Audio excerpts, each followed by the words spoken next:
Olá! Vamos conversar hoje sobre uma das estruturas mais curiosas, para não dizer outra coisa, do Brasil, o nosso sistema sindical. Pensa só, a gente vive numa democracia, certo?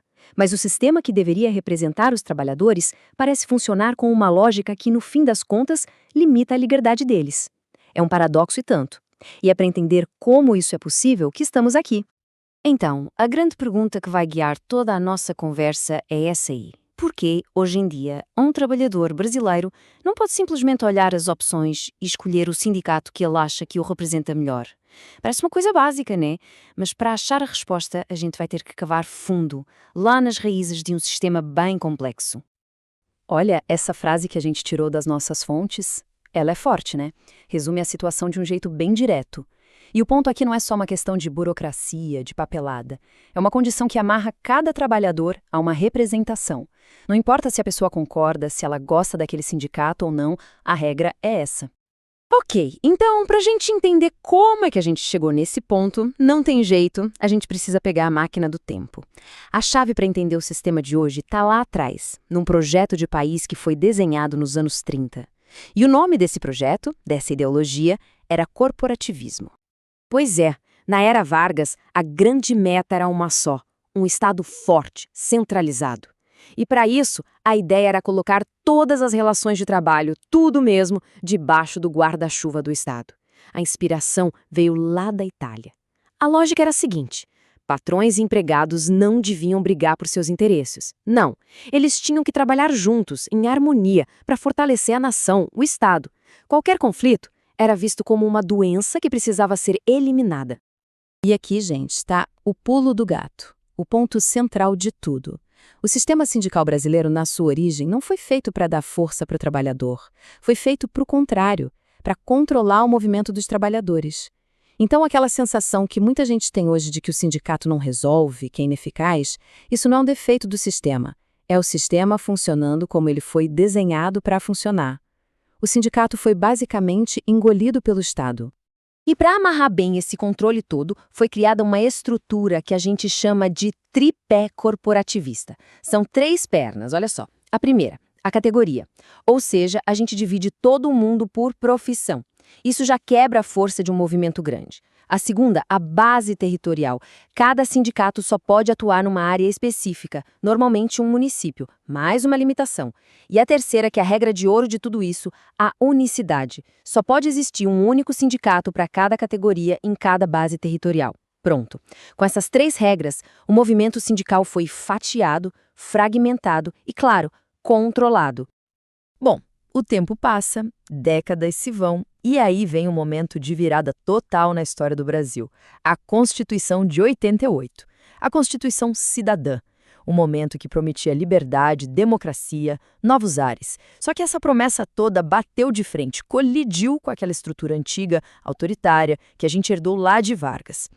E a mudança que a Constituição de 88 trouxe foi radical. De repente, os sindicatos não eram mais parte do Estado. Eles viraram associações privadas, como um clube, uma ONG. E mais, o Estado foi proibido de meter o bedelho, proibido de interferir.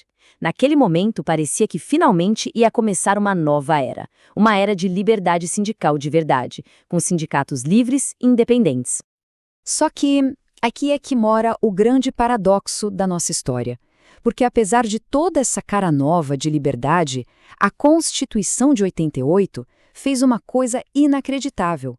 Ela manteve intacta a espinha dorsal do sistema antigo: a categoria, a base territorial e, o mais importante de tudo, a unicidade. Ou seja, deram a liberdade com uma mão, mas mantiveram a jaula montada com a outra. O resultado disso é uma confusão que os especialistas chamam de incongruência sistêmica. É um nome complicado para dizer o seguinte: a gente tem uma entidade que é privada, que deveria ser democrática, mas que é forçada a funcionar dentro de regras autoritárias. O sistema fica em guerra com ele mesmo. Ele é meio democrático, meio autoritário. No fundo, ele não é nenhuma coisa, nem outra. E não precisa ir longe para ver essa, digamos, esquizofrenia. É só abrir a Constituição, no artigo 8º. Num trecho, a lei diz: Estado, você não pode interferir. Aí logo no trecho seguinte, ela diz: "Ah, mas só pode ter um sindicato por categoria, tá? É a unicidade." Depois ela diz: "Ninguém é obrigado a se filiar." Mas logo depois ela fala: "Mas ó, para negociar coletivamente, o sindicato tem que participar." É a própria lei brigando com ela mesma no mesmo artigo. Certo.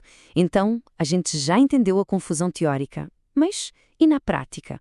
Como é que esse sistema, que é um Frankenstein, funciona no dia a dia? Vamos ver agora as consequências disso nas negociações de trabalho e até na imagem do Brasil lá fora.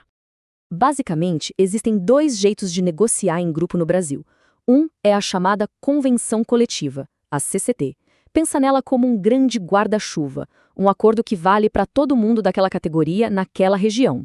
O outro é o Acordo Coletivo, o ACT. Esse é mais focado, é o sindicato negociando direto com uma empresa só.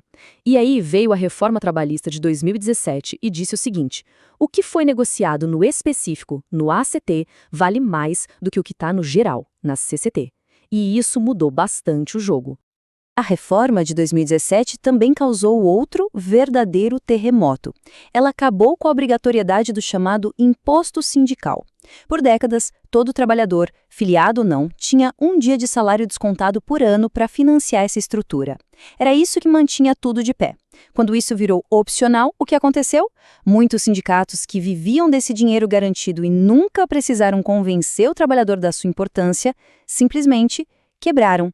Foi uma crise financeira gigantesca. Tudo isso que a gente viu, essa estrutura única, essa história, nos leva a uma pergunta inevitável.